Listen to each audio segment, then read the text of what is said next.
Helistas üks naine, et tema on EMO-s, et tema sõidab kohe praegust EMO-sse. Ja mõtlesin, mis viga on, mul on nii suured maksavalud, et ma ei saa kohe. Ja läks EMO-sse ja ütles, ma helistan siis, kui on läbi kõik. Siis helistasid tütred ja ütlesid, et arst oli öelnud, et emal on väga kehv seis, et ei tea, kas ta jääb ellu.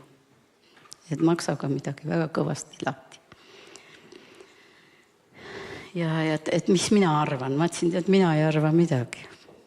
Et ma siis palvetan. Ja siis ta pandi, EMO-st viidi ta kohe haiglasse ja siis ta helistas mulle haiglast.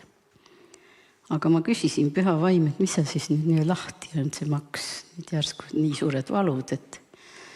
Ja Püha Vaim ütles, et see naine tipsutab, võtab alkoholi. Enne sööki ja peale sööki ja enne magama minekut, et ei võta palju, aga ta teeb seda juba aastaid. Ja kui ta ise helistas mulle, siis ta ütles, et arst ütles talle, et millega sa oma maksa oled mürgitanud. Et siuke lugu oli. Ja mina, kui tema helistas mulle, siis ma ütlesin, nüüd parandame meelt ja samas tuleb see alkoholi jura maha panna. Sest Jumal oli just vabastanud tema poja ja abikaasa alkoholimist. Need said täiesti terveks ja vabaks. Ja tervestas tema abikaasa südamega eelnevalt. Ja nüüd oli siis naise kord. Ta ei olnud alkohoolik, aga nii imelik, et ikkagi see mõjus tal. Ma ei tea, palju ta siis võttis, seda ma ei tea.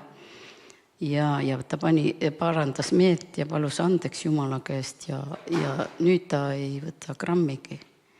Ja siis me palusime, et Jumal tervendaks maksa ja kõik need mürgid saaksid väljutatud loomulikul teel. Ja 24 tunni jooksul palusin sellise poole Püha Vaim andis. Ja siis ta rahunes nagu maha ja ütles, et ma olen veel haiglas, et ma siis sulle helistan. Ja siis läks mitu päeva mööda ja helistab mulle, et tead, mul tehti vereproov ja maksaproov ja kõik oli korras. Ma ütlesin, kiitus Jumalale, et nüüd sai kogu pere päästetud olid nad enne, aga et poeg sai alkoholist lahti, Jumal tegi vabaks, mees sai ja nüüd said sina ka. Ja kiitus Jumalale, et küll ta on hea. Mul oli nii hea meel.